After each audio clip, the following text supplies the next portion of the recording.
evidence the Dark Lord's return is incontrovertible. One of my favourite things about the film is it is dark, and there's a real sense of a growing danger that you can't quite define. Harry, please, they're going to be here any second. Hogwarts is not somewhere that's safe.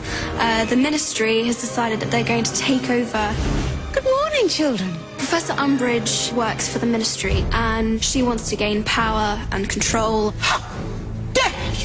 First, I think she's quite funny and a bit strange, but she actually turns out to be a bit of a nasty piece of work. Detention, Mr. Potter! She's trying to keep everyone, not doing any magic at all, so the kids go underground and form their own society. They formed Dumbledore's army because it was the only way they're actually going to learn sort of how to defend themselves. If Voldemort's building up an army, then I want to fight. Harry, Ron and Hermione are really a unit. Harry's strong as long as he's got them either side of him. You're following me? All right. Yeah, come in. This will be our 6th year on the Potter films. It's fantastic coming back here and seeing everyone you know. What's great about Harry is that he is a flawed character. He is a hero, and he is a really good person, but he's a good person who is mired in self-doubt. Expelliarmus! I think he's an incredibly human character and really endearing, and I think that's why they're so successful, the books and the films. In the film, Hermione really believes in herself, and it's quite well represented in a scene in the Room of Requirement. They're practicing some spells, and Ron comes up and says, Don't worry, I'll go easy on you. "Oh, thank you, Ronald." It's patronising, it's just everything that she is completely against, and she just takes him out. I fly back when Hermione disarms me, and so he gets very embarrassed by that, yeah. She doesn't hold back. And action! They are really good fun, because it's all the same people that's always been through the years, and we're all really good mates. I'm laughing a lot in this film, giggling in all the takes. Sit down, everybody, sit down. That's it. Now, presents time. Those scenes when the Weasleys get together, Julie Waters and Mark Williams are really, really funny, because they're always sort of ad-libbing, and that whole Christmas scene was really good. Cut it, they're struggling.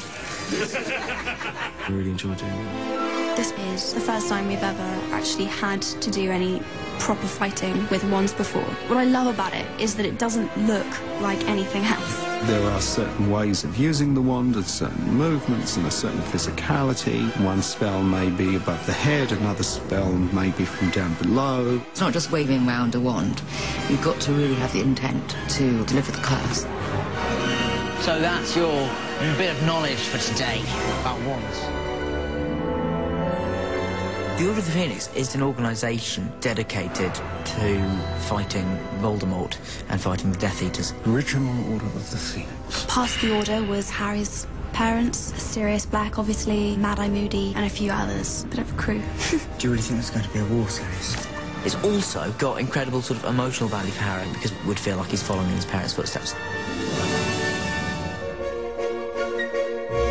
Dolores Umbridge is trying to make sure that the students don't progress. She is a complete megalomaniac who needs to be absolutely in control. I will have order! It is nice to play someone who's very straightforward and very nice, with a lot of other stuff going underneath. So I thought that was quite important, to have a caring sort of look. I haven't worn much pink before, but this is lovely, this outfit. I'm rather getting to like them now.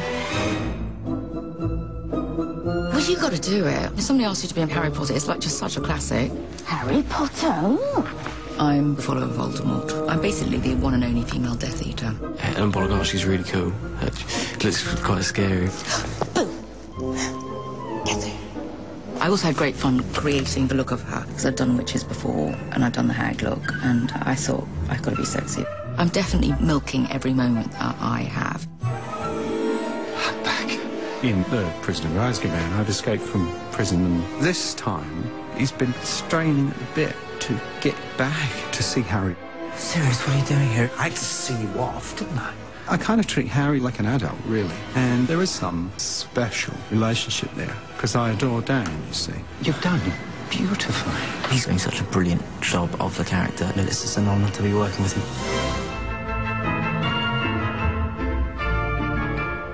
One of the most interesting aspects is the relationship between Harry and Cho. A little higher.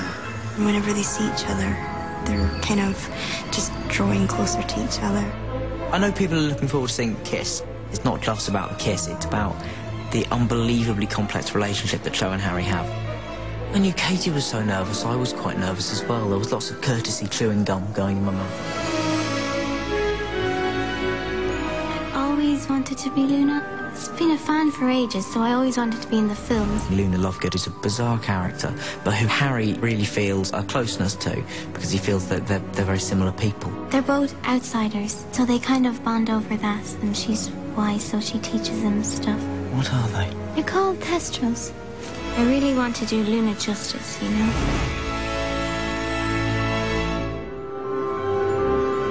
Action!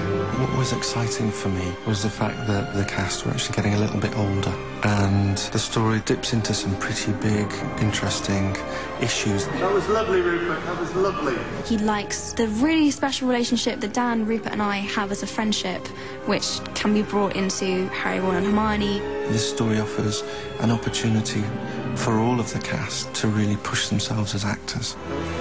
Voldemort has returned and they want to be able to defend themselves. And so they form this secret society, and it effectively becomes known as Dumbledore's Army. It's kind of like a team where everyone learns from Harry, learns magic. Stunning is one of the most important spells in your arsenal. It's sort of a wizard's bread and butter, really. This is him fighting back and using the knowledge that he has gained over the last sort of 5 years to try and train up as many other people, because there is a war coming.